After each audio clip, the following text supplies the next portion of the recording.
Hello hello আপা। ওয়ালাইকুম আসসালাম, বলো কি? জি আপা, ওই আজকে কি ঢাকায় সব জায়গায় মিছিল ইসের সময় কারফিউ শিথিলের সময় মিছিল করার নির্দেশ দিচ্ছেন? না, মিছিল না, যদি ওরা নামে টামে তা আমাদেরও প্রেজেন্সটা থাকা দরকার ওইভাবে। জি, কিন্তু মিছিল কি করবে? না না না না না, মিছিল করবে না। তাহলে মহানগর থেকে নির্দেশ দিয়ে দিয়েছে সব ওয়ার্ডে সব জায়গায় মিছিল করার জন্য, তাহলে এটা বন্ধ করাই না? দাঁড়ো দাঁড়ো দাঁড়ো, ওদেরকে কে বলছে মিছিল করতে? ওদেরকে মহানগর কি বলছে? ওদেরকে মহানগর থেকে বলছে। মহানগর যে বলছে, তো মহানগরে কেউ না কেউ বলছে তো। জি জি তো সেটা একটু জিজ্ঞেস করো তো। জি, আমি জিজ্ঞাসা করছি, আমাকে মোহাম্মদপুর থেকে ফোন করলো, মোহাম্মদপুর আদাবর থেকে, যে আমাদের মিছিল অর্ডার করেছে উত্তর থেকে। কাদের ভোলার কাদের ফোন করছে? ভোলার কাদের তো আসে মিথ্যে কথা, ওর কথা কয় না তো, ও খালি জি আপা, জি আপা। ওটাই তাই না, ও সবসময় কিন্তু মিথ্যে কথা কয়। আপা তাহলে আমি একটু খবর নিয়ে আমি মির্জা আজমকে তুমি জিজ্ঞাসা জিজ্ঞেস করি। করো, হ্যাঁ মির্জা কে বলছে কি, যদি ইন্টেলিজেন্স বা এদের থেকে বলা হয় কারণ এরা করতে পারে যে আমাদের প্রেজেন্সটা থাকলে তখন ওরা নামতে সাহস পাবে না, এটা জি সাপোর্ট হবে, জি এটা হতে পারে। বাট তাহলে তোমাকে একটু জিজ্ঞেস করে নিতে হবে। আমি আচ্ছা। আমি ওদেরকে হেল্প করার জন্য হতে পারে, কিন্তু জি মির্জা আজমকে জিজ্ঞেস করে যে মির্জা আজমকে কে বলছে, জি, ওরা জিজ্ঞেস করে আমার জানাও। আমি জানছি। আর আপা ওই যে তালিকাটা তৈরি করতে বলছেন, একটা তালিকা তৈরি হ্যাঁ, করছি, তা তাড়াতাড়ি। আমি রেডি হয়ে গেছে, আমি আপনাকে আজকে হ্যান্ড ওভার করবো, আপনি পিএমও থেকে ফেরার সময়, বুঝলে? হ্যাঁ ঠিক আছে। আর আপা আর একটা বিষয় একটু বলি, হ্যাঁ, বলো। আমু ভাই 14 দলের মিটিং ডাকছে হ্যাঁ, তার বাসায়, হুম, তো আমি যাব, হ্যাঁ। আমাকে যেতে বলছে। যাবা, আচ্ছা, যাও। জি কারণ সেদিন তো এটা খুব আমাদের ভালো হয়েছে, ওদেরকে ইনভলভ করে যে করলাম না, নাহলে তো জি। মানে আমার কেমন লাগে। এটা একটা বিশাল কাজ হয়েছে আপা, এবং তাদেরকে ওই সময়টাই কারফিউর কথা সিদ্ধান্ত নেওয়ায় ব্যাপারটা খুব ওভারঅল হয়ে গেছে, হুম। খুব ঐতিহাসিক ভালো কাজ হয়েছে।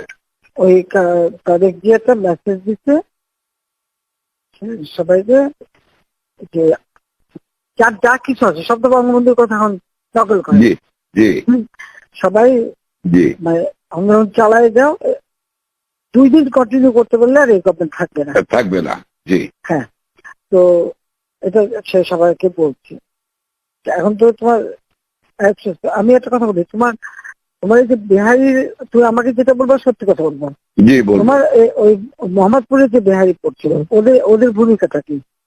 ওদের ভূমিকা ভালো আপা, শুধু এখানে সেন্টু কমিশনার আছে একটা, এই যে কালপিট জাতীয় পার্টির, হ্যাঁ, ও একটা কালপিট, ওর সঙ্গে কয়েকটা ছেলে আছে জাতীয় পার্টির সঙ্গে, ও তো ওই এলাকার কাউন্সিলর, ওর কাছ থেকে বেনিফিট নেয়। এই ছেলে, এই গুটি কয়েক ছেলে, ধরেন 15-20টা ছেলে, তারা সব আমাদের তো ওরা পক্ষে ছিল। আজকে তাহলে ওরা আজকে পিক আপ করতে হবে।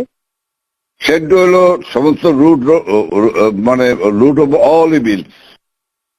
তাহলে ওইটাকে ধরাবো, ওইটাকে ধরবে।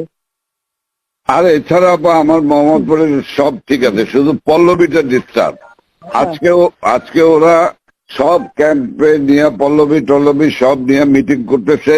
ওই নাসিম আলীর ছেলে হারুন, ও চলে আসছে রংপুর থেকে, হুম, ও চলে আসছে, ও মিটিং করতেছে আজকে, আইসে ও স্টেটমেন্ট করবে একটা। আমি বলছি তোমরা স্টেটমেন্ট করো, গুড, ঠিক আছে।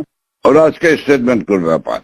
কিন্তু হ্যাঁ, ওরা সেন্টুরি ধরলে তো আবার জাতীয় পার্টি চাপবে। চুপ করো, জাতীয় পার্টিতে যেতে আমাদের কি আসে যায়? আচ্ছা, বাহ, আমার জাতীয় পার্টিতে আর কত দরকার নেই পার্টির। সেন্টু হলো অনেক না না, ওই যে জিন্না লাশ, আমি জি বলে জি দিচ্ছি, যেটাকে ডিস্টার্বিং এলিমেন্ট বলো, আমি এবার একটা থাকবো না, সব চাপা করবো।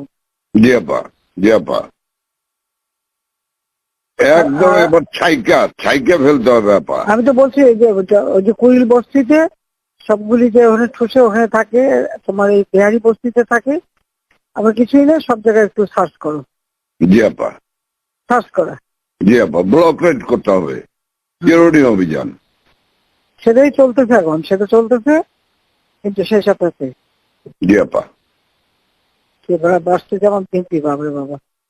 আর আমি ওইটা খবর নিয়ে আজমের কাছে খবর নিয়ে আমি আপনাকে জানাচ্ছি। শব্দ দিক থেকে নাই। হ্যাঁ, তুমি আমাকে ওইটা জানাও, এটা খুব দরকার। হ্যাঁ, জি আপা, আচ্ছা আচ্ছা। জি জি, সালাম আলাইকুম।